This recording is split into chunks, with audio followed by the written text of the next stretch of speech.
गौतम बुद्ध की शिक्षाएं और उनके शिष्यों के साथ हुए संवादों ने सदियों से मानव जाति को मार्गदर्शन और प्रेरणा दी है। डर को शरीर और मन से कैसे दूर किया जाए, इस पर बुद्ध और उनके शिष्यों के संवादों में कई गहरे और महत्वपूर्ण संदेश छिपे हैं। यहाँ एक विस्तृत प्रेरणादायक कथा के अनुसार, जिसमें गौतम बुद्ध और उनके एक शिष्य के बीच का संवाद है।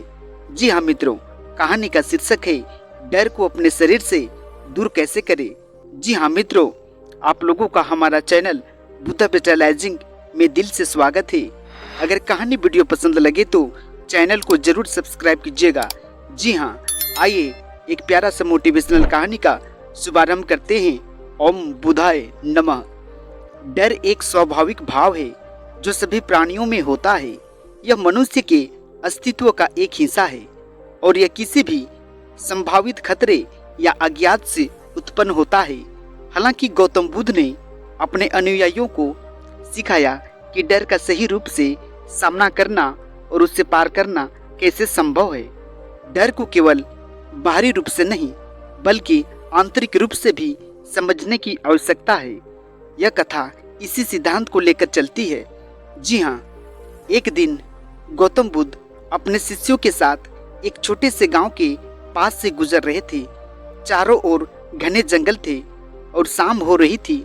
शिष्य थोड़े चिंतित थे क्योंकि जंगल में रात के समय जंगली जानवरों का खतरा था। उनमें से एक शिष्य आनंद ने बुद्ध से पूछा, भगवान, क्या हमें इस जंगल में रात बितानी चाहिए? मुझे डर है कि कहीं कोई जंगली जानवर हम पर हमला न कर दे। बुद्ध ने अपनी आंखें बंद की और मुस्कुराते हुए कहा, आनंद, डर केवल तुम्हारे मन की एक उपज है। जब तुम डरते हो तुम अपने भीतर की शक्ति को भूल जाते हो। आज रात हम इसी जंगल में ठहरेंगे और मैं तुम्हें सिखाऊंगा कि डर से कैसे मुक्ति पाई जाए। बुद्ध ने अपने शिष्यों को एक वृक्ष के नीचे बैठाया और कहा, डर का सबसे बड़ा कारण अज्ञानता है। हम उस चीज से डरते हैं जिसे हम समझ नहीं पाते। अज्ञात हमेशा हमें असहज करता है। जब तक हम अज्ञानता को नहीं तोड़ते हम डर से मुक्ति नहीं हो सकते। फिर गौतम बुद्ध ने अपने शिष्यों को एक कहानी सुनाई। किसी समय की बात है, एक राजा के महल में एक अंधेरी कोठरी थी। राजा ने सुना कि उस कोठरी में भूत प्रेत रहते हैं। कोई भी उस कोठरी में जाने की हिम्मत नहीं करता था। लेकिन एक दिन एक साधारण व्यक्ति ने उस कोठरी में जाने का निश्चय किया। उसने एक दीपक जलाया और जब वह भीतर गया तो उसने देखा कि वहां कुछ नहीं था, केवल अंधकार था। वह समझ गया कि भूत प्रेत केवल एक भ्रम थे जो अज्ञानता के कारण थे। बुद्ध ने शिष्यों से कहा, डर भी उसी अंधेरी कोठरी की तरह है। जब हम उसे उजाले में लाते हैं तो वह गायब हो जाता है। अज्ञानता से ज्ञान की ओर बढ़ो और डर स्वतः ही मिट जाएगा। बुद्ध ने आगे कहा, डर का दूसरा कारण है मन की अशांति। जब मन विचलित होता है तो वह छोटी छोटी बातों को भी बड़ा बना देता है। मन में जब क्लेश होते हैं तब डर का उदय होता है। यदि तुम अपने मन को निर्मल बना सको तो डर तुम पर हावी नहीं हो सकता। उन्होंने अपने शिष्यों से ध्यान की एक विधि सिखाई जिसमें मन की एकाग्रता को बढ़ाया जाता है। उन्होंने कहा, ध्यान वह साधन है जो मन की स्थिर और निर्मल बनाता है। जब मन स्थिर हो जाता है तो डर का कोई अस्तित्व नहीं रह जाता। गौतम बुद्ध ने ध्यान के बारे में और विस्तार से अपने शिष्यों को समझाने का प्रयास किया। जी हाँ, ध्यान का पहला चरण है श्वास की जागरूकता। जब तुम अपने श्वास पर ध्यान केंद्रित करते हो तब तुम्हारा मन शांत होता है। श्वास के साथ मन भी गति करता है और जब श्वास स्थिर होती है तब मन भी स्थिर हो जाता है। ध्यान की इस विधि को निरंतर अभ्यास में लाओ और देखो कि तुम्हारे मन से डर कैसे धीरे धीरे गायब हो जाता है। डर का तीसरा कारण है आत्मनिरीक्षण की कमी। जब हम अपने भीतर की गहराइयों को नहीं समझते तब बाहरी दुनिया से डरना स्वाभाविक है। आत्मनिरीक्षण हमें यह समझने में मदद करता है कि हम कौन हैं और हमारा अस्तित्व क्या है। गौतम बुद्ध ने अपने शिष्यों को आत्मनिरीक्षण करने के लिए प्रेरित किया।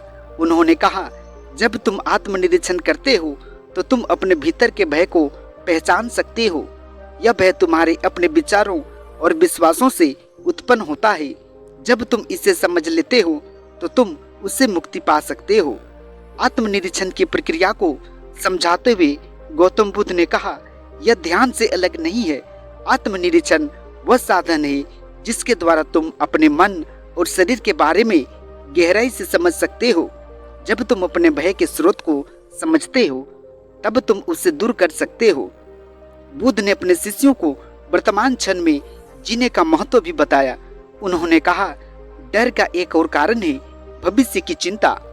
हम भविष्य के बारे में सोचते हुए डरते हैं जो कि अभी तक आया ही नहीं है।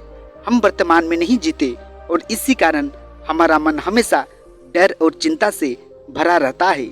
जी हाँ, गौतम बुद्ध ने और एक कथा अपने शिष्यों को सुनाई।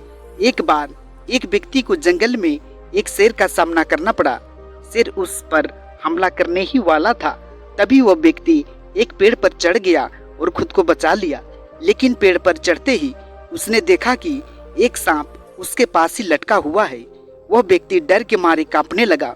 वह सोचने लगा कि शेर उसे नीचे से पकड़ लेगा या सांप उसे ऊपर से काट लेगा।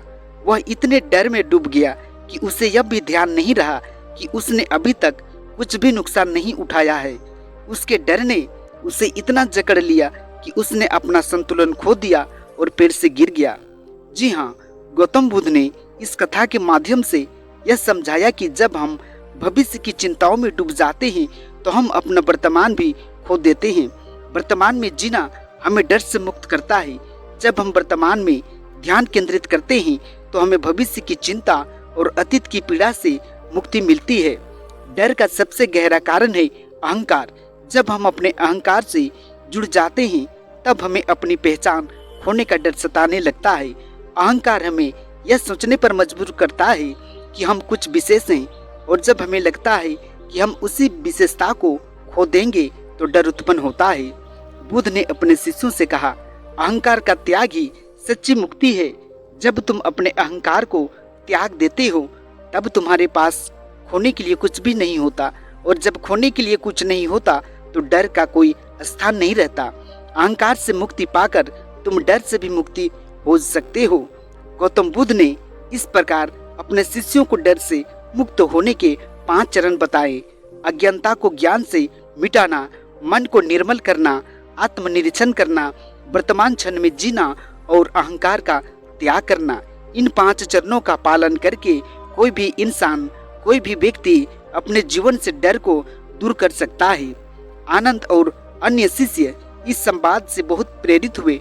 उन्होंने उस रात ध्यान में बैठकर बुद्ध द्वारा सिखाए गए सिद्धांतों का अभ्यास किया।